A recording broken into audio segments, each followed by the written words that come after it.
In 1950, Detroit was the fourth largest city in the United States. 1,850,000 people.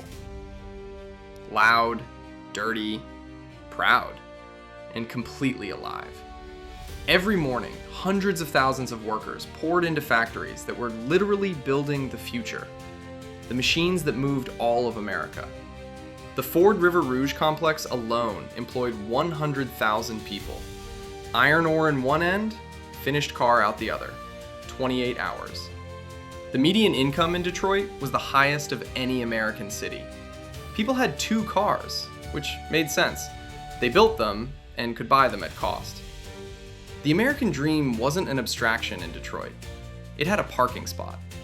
And behind all of it, the UAW.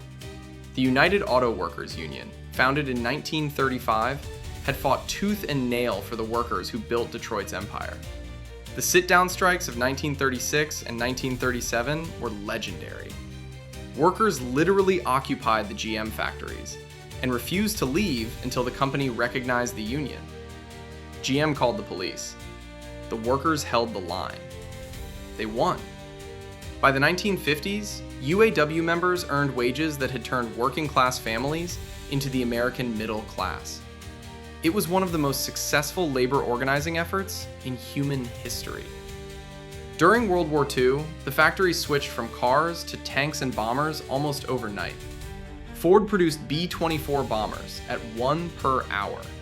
The Axis had no answer for American industrial output at full capacity, because Americans are genuinely terrifying when motivated by a good cause and a decent paycheck simultaneously.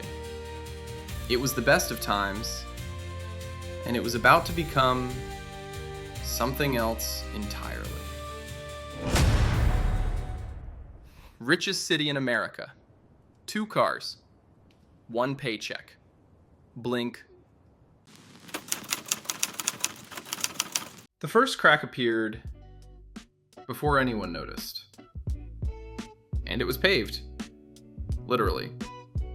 The Highway Act of 1956 built roads connecting downtown Detroit to the suburbs. And suddenly, you didn't need to live in the city to work there. White middle-class families began leaving. Dearborn, Grosse Pointe, Warren. Better schools, newer houses. Safer, people said quietly. This was white flight on a massive, sustained scale. Detroit bled people by the tens of thousands every year, like a tire with a slow leak that nobody fixed. The cruelest irony? The cars Detroit built made it possible for people to leave Detroit. The city manufactured its own exodus. Meanwhile, the UAW, now at the peak of its power, kept negotiating better and better contracts. Higher wages, more benefits, longer vacations. Job security provisions so ironclad that workers who had nothing to do still collected nearly full salary. In good times, this was generous. In bad times, it would become a millstone. But in the 1950s, nobody was thinking about bad times. Then came 1967. 5 days of uprising, 43 dead, over 2,000 buildings burned. It started as a police raid on an unlicensed bar. It became the largest urban uprising in American history. The riots didn't cause Detroit's decline. They were a symptom of racial segregation that had packed black residents into the poorest neighborhoods with the worst schools and the most aggressive policing. But they accelerated the flight. White families who'd been on the fence packed overnight and never came back. The tax base that remained shrank a little more each year. Infrastructure worked. Oops. 1973. The OPEC oil embargo. Gas prices quadrupled, almost overnight. For the first time in their lives, Americans started thinking about fuel efficiency. And they looked at what Detroit was making. Enormous V8 monsters drinking 20 liters per 100 kilometers. Then they looked at what Japan was making. Toyota Corolla, 8 liters. Honda Civic, 7. Reliable, affordable, and half the fuel bill. Lee Iacocca called Japanese cars little tin boxes. The market disagreed with Lee Iacocca, loudly and permanently, for the next 40 years.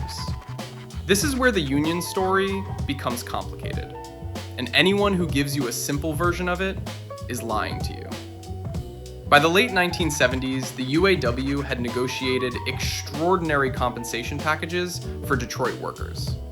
Average compensation, wages plus benefits, was around $75 an hour. At Toyota's non-union American plants, roughly $50. That $25 gap per worker per hour across hundreds of thousands of employees became a structural disadvantage.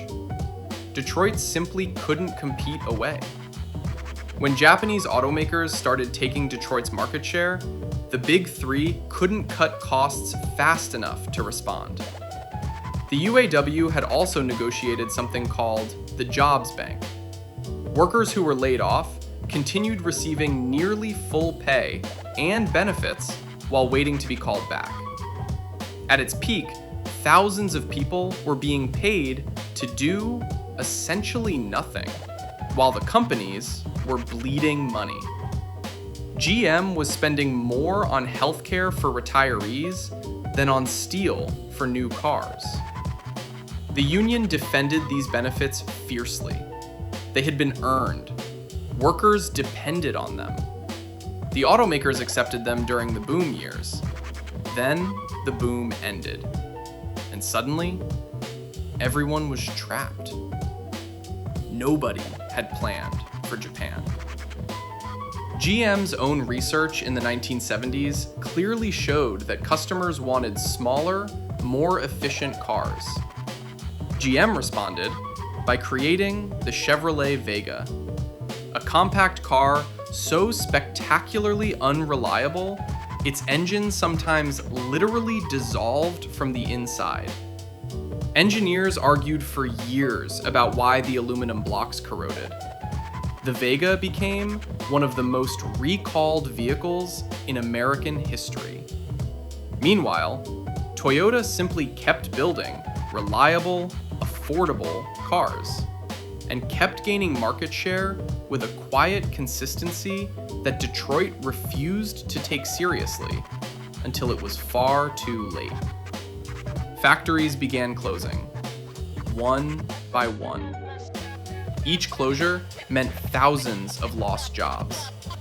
Each lost job meant a family that couldn't pay the mortgage, a house foreclosed, a neighborhood emptying out. Detroit's population fell from 1.85 million in 1950 to 1.2 million by 1980. 650,000 people gone.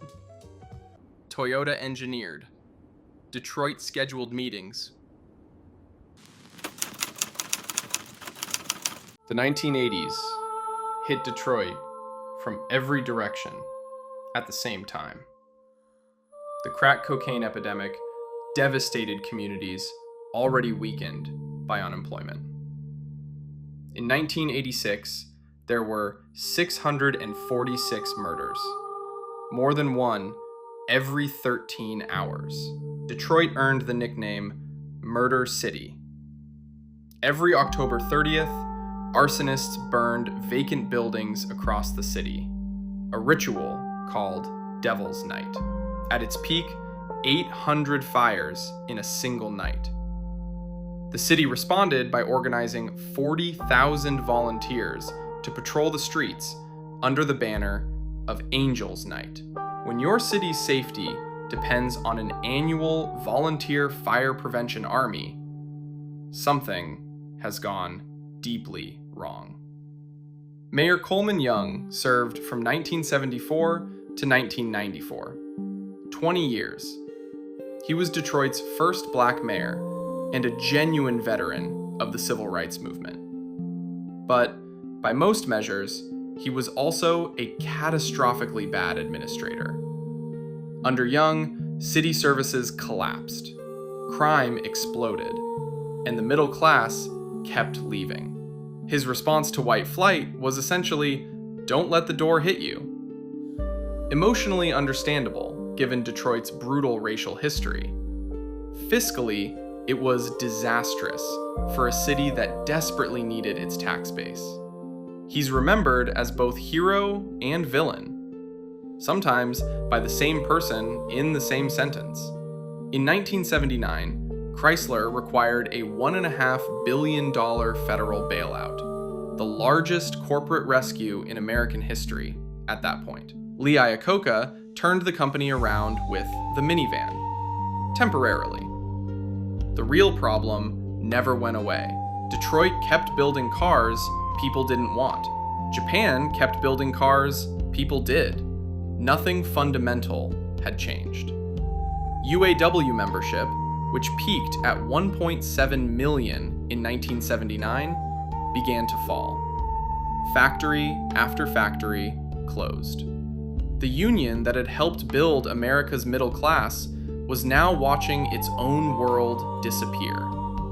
And it had no real answer, except to fight for what remained. 800 fires. Just Tuesday. By 2000, Detroit's population was 951,000. By 2010, 714,000. By 2013, around 680,000. From 1.85 million to 680,000 in just 60 years. This wasn't a city losing residents. This was a city being abandoned. 78,000 buildings stood vacant. Michigan Central Station, one of the most beautiful train stations ever built, sat empty for 30 years. Windows blown out, pigeons living in the marble waiting room. Photographers traveled from all over the world to document the ruins. The genre got its own name, ruin porn. Things had become so bad, they turned into a tourist attraction. Police response time to emergency calls, 58 minutes. National average, 11. 40% of the streetlights didn't work. 88,000 vacant lots. Former homes, schools, factories, just sitting there, overgrown. The city couldn't afford to demolish them, couldn't maintain the roads, couldn't guarantee basic services. And then came Kwame Kilpatrick, mayor from 2002 to 2008, the hip-hop mayor, pinstripe suits, a Lincoln Navigator leased at city expense, a $4,000 Super Bowl trip charged as official city business. While Detroit was visibly falling apart, he was convicted on 24 felony counts, 28 years in federal prison. While his city burned, federal investigators said he was running a criminal enterprise from City Hall. Then came 2008. General Motors and Chrysler filed for Chapter 11 bankruptcy. The federal government rescued them with $80 billion of taxpayer money. In return, the UAW accepted massive concessions. New workers would earn lower wages, reduced benefits, no defined benefit pension. The union that had helped build America's middle class agreed to create a two-tier workforce. New employees doing the same job would earn fundamentally less than veterans. It saved the companies. It hollowed out the union. Both things are true. GM got rescued. The city didn't. July 18th, 2013. Detroit filed for Chapter 9 bankruptcy. Total debt, $18.5 billion.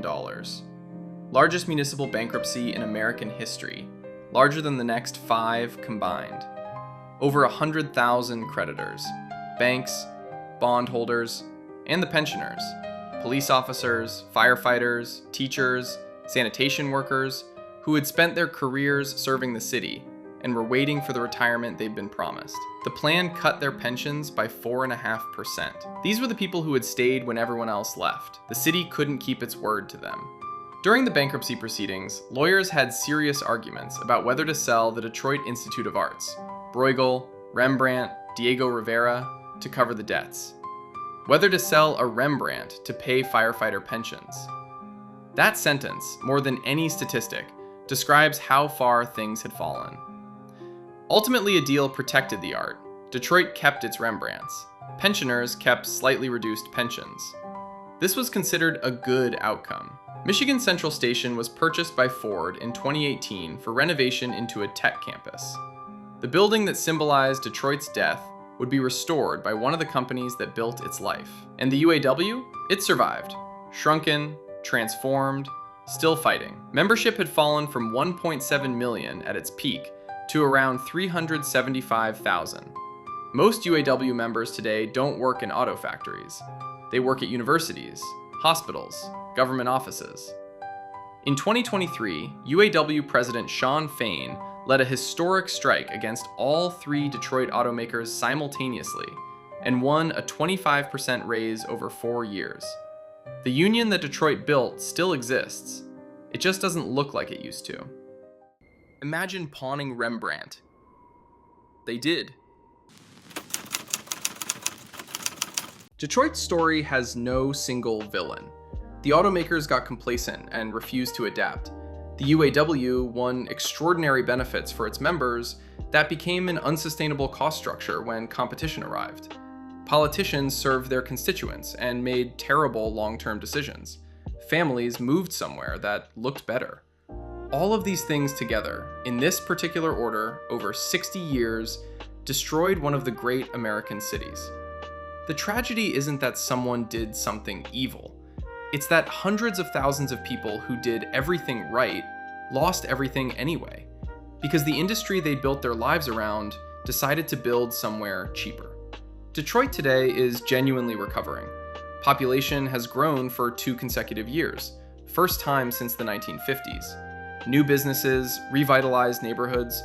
Ford's Michigan Central Station campus is real and rising. Young people are arriving, drawn by cheap rents and the sense that here you can build something from scratch. Just as long as they remember, Detroit didn't fall because it ran out of ambition. It fell because it decided what it had was permanent. Nothing is permanent. Not factories, not unions, not cities, not empires. Everything has to keep earning its place. From 1.85 million to 680,000. From the highest median income in America to the largest municipal bankruptcy in American history. From B-24 bombers at 1 per hour to arguing about Rembrandts in bankruptcy court. Detroit's story is as American as it gets. Extraordinary rise, catastrophic fall, and the stubborn, probably irrational belief that it isn't over yet. Still standing. Somehow.